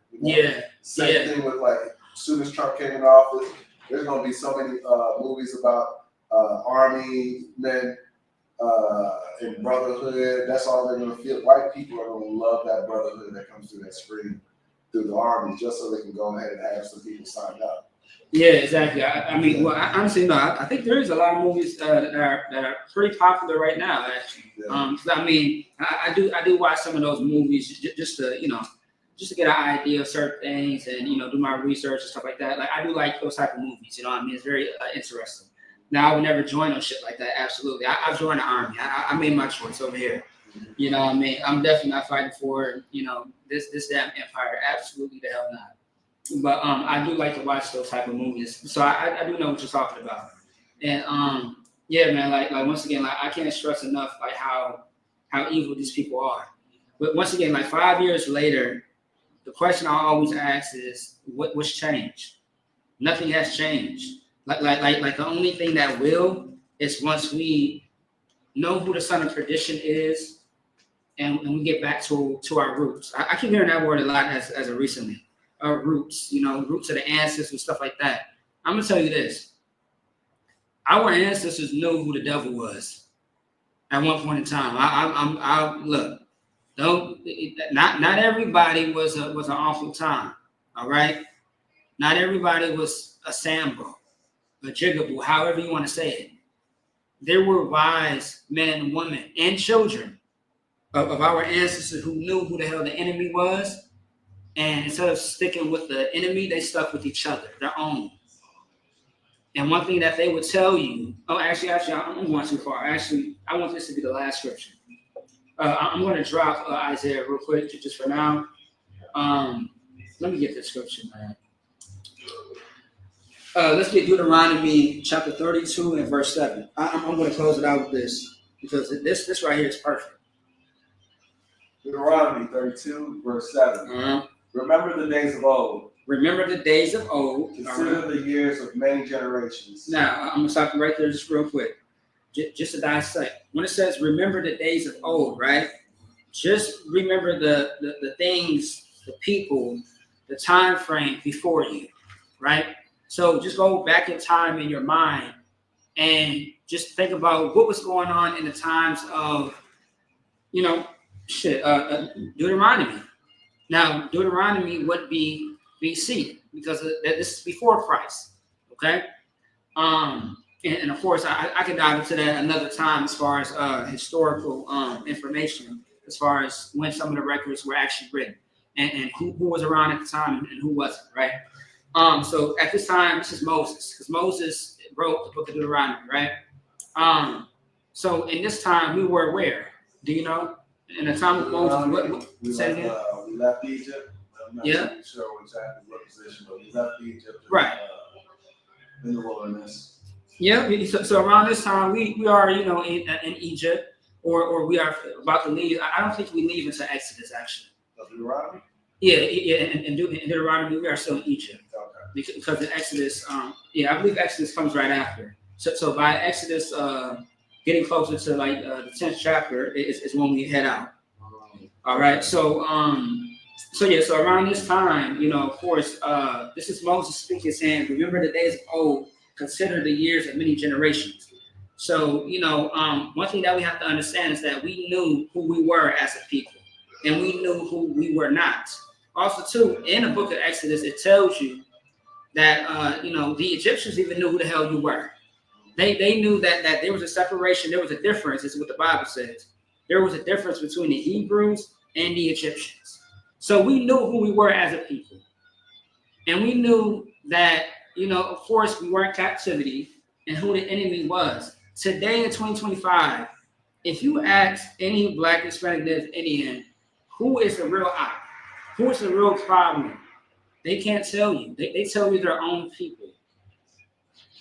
All right, they might single-handedly tell you it's probably one white man, one white woman, but at the end of the day, we have to understand who runs this world. Just the other week, I brought out how the earth is given into the hand of the wicked. The Bible says that, and mind you, this book is as old as all of us. Job 9:24 says the earth is given into the hand of the wicked. You got to ask yourself, who is the wicked? Who is the one that is in power? Who is the one that actually possesses this earth? Who makes all the rules? And I really like to ask a lot of people, like, who is somebody that is most protected in the earth? I want to ask you that, actually, if you don't mind. Who is the most protected person in the earth? Person that's in the race, European, white person. White people. I really like to say the Jewish. Because the Jewish people run all of this shit. Yeah, the Jewish people, white people, which are white, which are white. You know what I mean? They run all of this. They control all of the currency. They control space. What happens? What operates? As far as the whole space. They control that. They control the earth. They get so funny. They have different countries, right? But the Jewish control all of that damn shit. You know what I mean? So even Russia, man. When I think about Russia, when I think about China, at the end of the day, everybody has to answer to this white man. All these countries have to answer to this devil. They run this. They control this. I had a Black person tell me that Black people run all of this. And the reason why we run all of this is because, you know, everybody follows us. We are the trendsetters. I get what you're saying, but that's not correct. now, do we set the standard for certain things? Absolutely, yes. Right? Okay, I got you on that. But do we really have power like they have power? Do we have a military? Do we have a police force? You know what I mean? Because honestly, the purpose of police, right? So like in the Bible, the Levites, the Levitical priesthood would be the police. The lawyers in the Bible would be police because they are the ones who are they are policing the people to make sure that they keep the law, right? But the police that we have in today's time is old tactics, slave tactics of slave catchers and slave patrols. In the Bible, back in the time of the Levites, that was not the case. Now, of course, if you broke the law, you would be brought on charges, yes. But it was never a case where people are being unalived unjustly. There was justice when it came to the Levites and to the lawyers, all right? Like the shit that's going on today is absolutely unjustly. That that's something like if Christ and all of the disciples, if Christ and the 144,000 men, the government was in rulership, what happened to George Floyd would never have happened. And also, too, there would not be any white people policing the laws because they would not be in power. They would be under us. All right, they would be in captivity. Okay, so that like once again, like we have to get back to what I mean. We have to get back to the source because again, without us having our moral compass, everything falls. There's going to be more George Floyds. There's going to be more Sandra Bland's, Breonna Taylor. Okay, and that, even that story of Breonna Taylor, her unalivers were acquitted, and the judge had only charged the officers involved in that shooting. They only charged them with the bullets that did not go into Breonna Taylor. I'm not kidding at all. These cops got charged for the bullets that went elsewhere. And the judge said, "Yeah, I'm not gonna charge you with, you know, it's very unfortunate that she lost her life, but I'm going to charge you officers with the bullets that went elsewhere." So initially, what she's saying is, I'm not going to charge you for the murder of this woman, but I am going to charge you for the bullets that could have potentially unalived somebody else. Like, God damn, like, are you like I thought I was losing my mind when I saw this on TV. I said, so this judge just said that we're not going to charge you for a murder that was clearly a murder, but we are going to charge you for a potential murder where these bullets could have hit somebody else.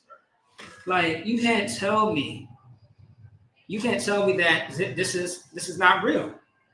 And then again, we got our own people who question us and say that we are a hate group, say that we don't love white people, and that you know we are wrong and God loves everybody. Well, let me tell you, man.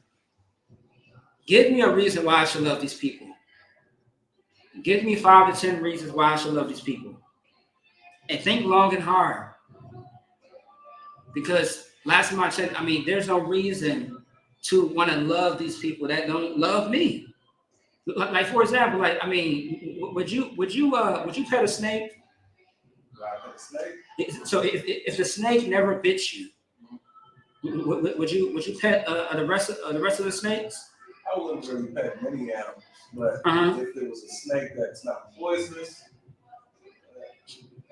I would touch a snake. If it was poisonous, I would touch a snake. Would I pet it like it's my friend? No. Okay. Well, how about this? Yeah, let me see. Hold on. I get what you're saying. Right.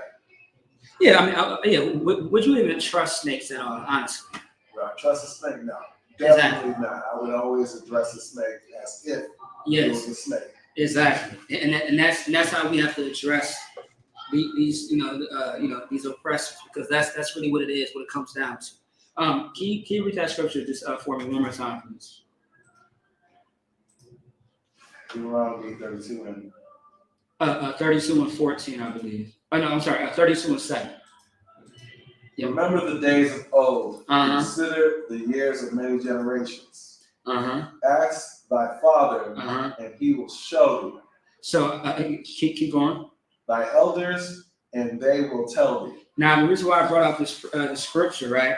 This precept is to show, okay, in the days of old, right? And the fact that it says remember, because the Lord knows that we are going to forget. It's very clear today in 2025, we have forgot who our enemy is because we think it's Pookie. We think it's Raekwon, you know, that nigga that slept with your girl. You think it's a nigga that cut you off in traffic. That person that's, you know, hating on you on the internet. You think that's the true enemy when it's not, right? You have a very bigger enemy, all right? I like to call him the boss of all enemies, and that is the oppressor. And one thing about the oppressor is, you know, he has never changed. He's always been the same. But for some reason, in the minds of Black Hispanic Indians, something has changed in our mind. That we have we have amnesia to who we are, to who they are, and everybody is. Like it's very sad. And that's because we have lost our ways. Once we left the Most High's way of life, we forgot what he said, what he gave us, and we adopted somebody else's way of life. All right. So we left the Lord's house and went into somebody else's house. That's the same thing that happened with Adam and Eve, right? Adam and Eve went against what the Lord said, and because of that, they learned the ways of the other nations, the other cultures and tradition. They knew what drug addiction was. They know what alcoholism is. They know what it means to have sex with the same sex, so on and so forth. That's not something that we were supposed to even know. So when it talks about that tree of good, what is it? Paraphrasing. The tree of knowledge, right? Yeah, the tree of knowledge, good and evil, right? I appreciate that. The what? My brain is all over. But we were not supposed to know what we know now. We were just only supposed to be focused on what the Lord told us to do, and that's it. But because we went against that, now we are exposed to the things that are our downfall, that causes our demise. Interracial marriages, man, is crazy to me. It's crazy to me. People say, oh, you can't help who you love. Love is love. I would be very careful if you are a man, woman, and child of, that is an Israelite. I'll be careful if you say that, because homosexuals say that, and pedophiles say that. Pedophiles say that. Like child molesters say that. Like there are people. I'm gonna get to you in 1 second. There are people that prey on children that say, I can't help who I love. Love is love. You got this 40-year-old man who says that they love your child in a sexual manner, who's 10 years old. But you tell me that you in love with this white woman, that you love with this African man, and you can't help who you love. Love is love. I see. I see who you are. Go ahead. A lot of that addition is programming too. Absolutely. Programming and being in conditions where these things happen, like relationship with interrelationship. Right. Internet. Right. No. It's interracial relationships. Interracial. Yeah, there you go. You are. But that happens. A lot of brothers, they go to school, or sisters go to school, college, and it's always already going to be dominated by Europeans. Yes. Some people get lucky; they're able to afford to get into those positions, but now they're in a bigger pool of other people, and then on top of that, you're in their culture. They dominate in their culture, so you go in and you trying to hang out, and next thing you know, you get picked. You're in a marriage. You're a ball player or whatever the case may be, and you get married to somebody who's basically going to siphon the wealth that should be brought back over to the nation. Yes. But you know, I can't. I read the scripture like twice. Okay. I can't remember, but and it's one of those ones that just, to me, the scriptures that just like really hard to find. But it talks about how we strengthen the hands of our enemies. And how we do that is that monetization, that taxes, all this stuff. When we go out, we pay in taxes. Those taxes go in, and they do wonders for them. Right? And that is where we have to start making those decisions. How we spending our money, and even the little cents that they're taking from it. How do we get out of that? Right. But so, no, I'm glad you said that, because all of that is incorporated with that. So once again, like I mean, so now if we knew better, we would do better. You would think. Yeah, I mean, but some people once again are very I like the word that we used earlier. A lot of people are influenced by everything else except for what is really right, morally right. What is absolutely correct. I mean, because so as far as servant of the Lord, a lot of people just kind of be like, well, how come I can't do that? How come I can't just live my own life and blah blah? Because you live in your own life, you are not going to be alive. You are going to live a deadly life, and your path and your pattern is going to show you that this is not life, it's death, right? And once again, we need somebody to give us rules and instructions, because the moment that we lean on our own understanding, that's where everything goes wrong, right? We need somebody to let us know our place. You know what I mean? Not saying like, just because someone tells you what to do, it's not a goddamn bad thing. It's all about what they are telling you what to do, and if it's actually correct. All right, if it's actually has some substance to it. Okay, like come on, man. Like a lot of people associate with sin. It looks fun. You partying, you're smoking, you having sex with all these whores or sex workers, and you got this tingly feeling when you have sex with the same sex. It's just weird. You know what I mean? But now the thing is, sin is very influential. Having all the baddest bitches, it looks good. It feels good. But at the end result of it, it's not going to be good. Yeah. Child support is going to come through. Child molestation, drug use. I mean, the list goes on. I mean, it's just broken home. It's so much that's going to happen. Oh, death. I'm sorry. I forgot to mention that. That's the number one. Ultimately, death is going to be the end result. But however, I guess I don't know how to live life. I mean, me serving the Lord has been the best thing that has ever helped me, because I'm not in prison. I'm not in jail. I haven't destroyed my life. I'm not, I have a beautiful child with someone that is not a whore, someone that's not a heathen. And I'm traveling state to state to wake up Black and Hispanic Native Indians. And I met some amazing brothers and sisters who are not blood related, who are just like family. We are all on the same mission. And no one is wicked. No one is sinning. Like, that's beautiful in my eyes. And also too, blessings are coming my way. Instead of pain, like sin brings you pain and suffering. Like pain comes with that. Punishment comes with that. But the way I'm living my life, now, of course, I have to endure it to the end, because Satan is going to come. He's going to try you. He's going to try to fish you out of the truth. He's going to bring this into your life. Right? Cool. No sweat. But you have the Lord who's going to show you how to fight. And with that fight, something great comes out of it. It's not for nothing. You want to fight for the white man, nothing comes out of that. But if you fight for the Lord, he fights for you as well. That's in the scriptures.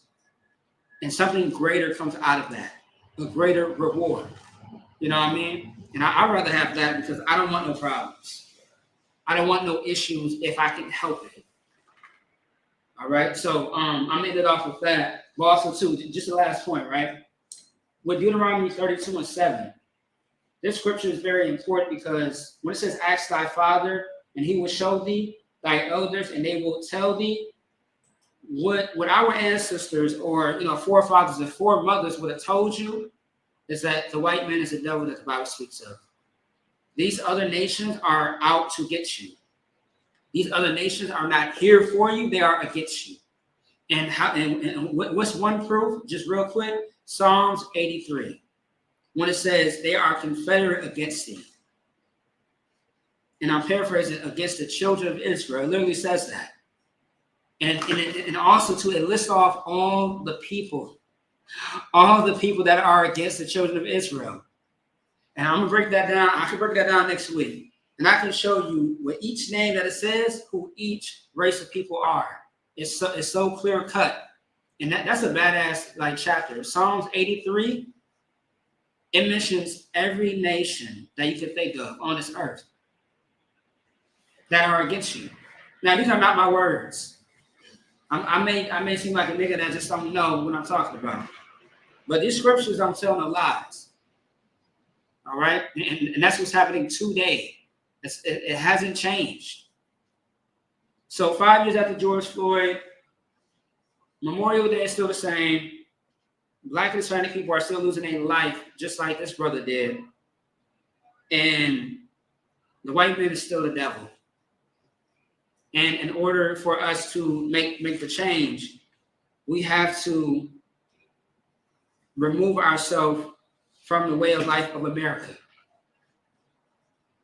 And once we decide to hang it up, stop living this American dream, which is really not a dream, it's a nightmare.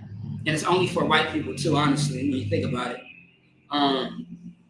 The moment that we wake up to reality, then we can start step by step, day by day, and really fix the real issue of problems that are happening in our community to the point where we just only need us and not everybody else. All right. And also too, on the topic of Memorial Day, I mean, you should keep all the heathens at the door. Nobody is invited to the cookouts. Nobody should be. No heathen should be invited to the cookouts. If you got a wife or a child that is of another race, they are not allowed to our cookouts that we do have in the ISUPK.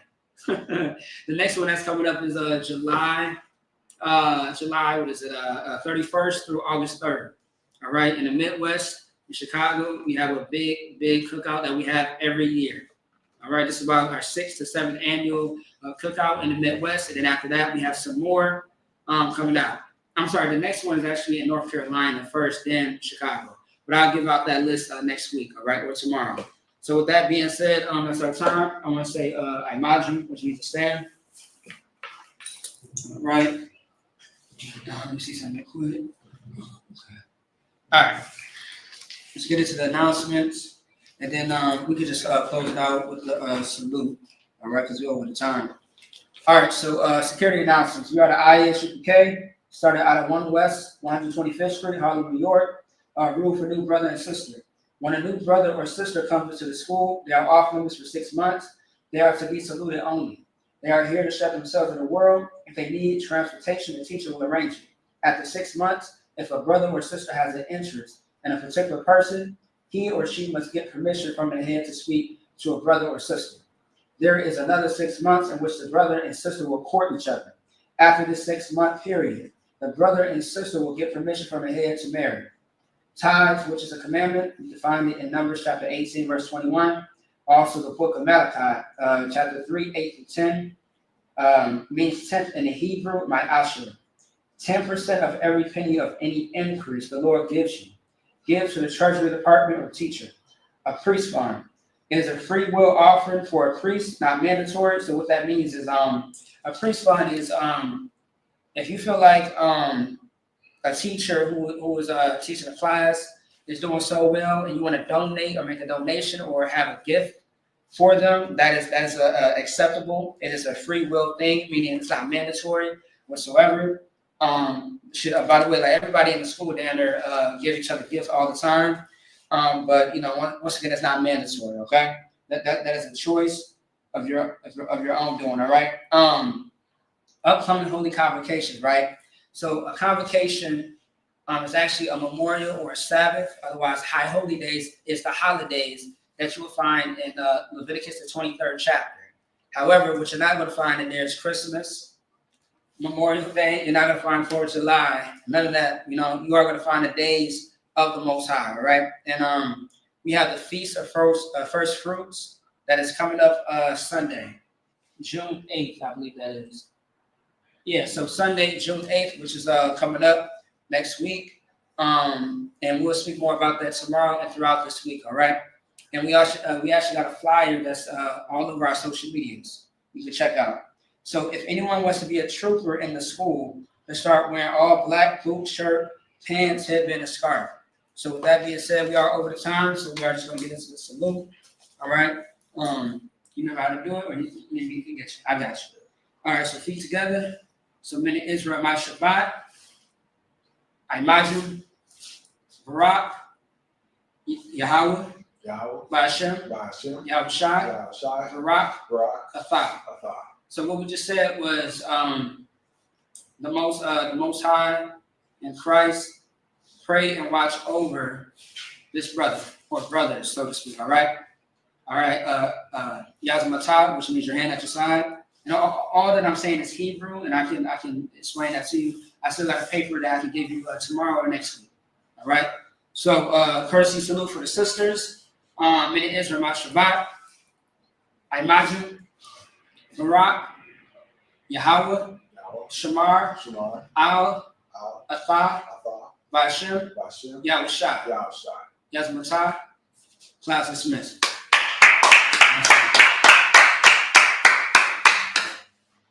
And for the sisters.